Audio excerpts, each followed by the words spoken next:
So back to our weather impacts.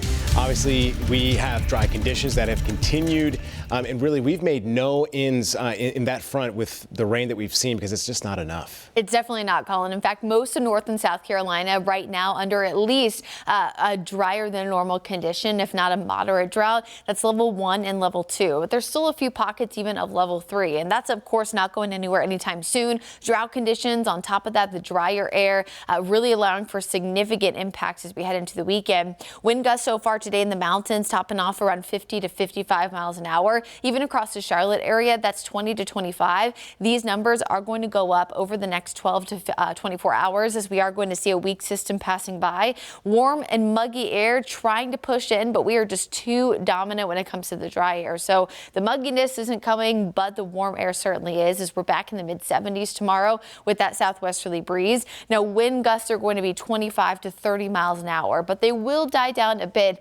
heading into the latter half of Saturday, which will be good news for Charlotte FC. Of course, I'm sure that the coaches, the players taking the winds into consideration when they're doing their game plans, but still, no one wants to go to any kind probably of sports game match that has significant winds. So thankfully those are going down a little bit. A high pressure still overhead though, which means no rain in the forecast over the next few days.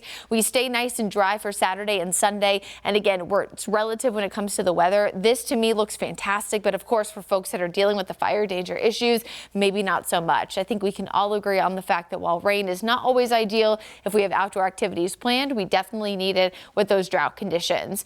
73 on Saturday with abundant sunshine. Sunday 75. Now temperatures will drop overnight into the 40s, but mixed in with some of that wind, we could have feels like numbers in the mid to upper 30s. So especially Saturday night and into Sunday morning, if hanging out a little bit later in Uptown is part of your plans, make sure that you are grabbing a jacket before you head to the match. Temperatures to start off the match, upper 60s, lower 70s, but we will eventually drop overnight into the 40s once again. As we look at your extended forecast, the next chance for rain doesn't come until Monday.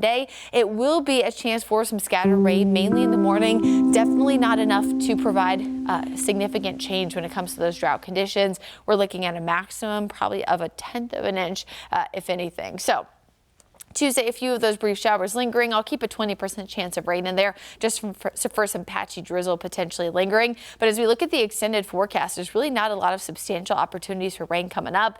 After Monday's chance for rain, really the next one doesn't come until the following weekend. But for people that like some nice days to get outside and some drier air, certainly plenty of those in that 7 to 10 day forecast.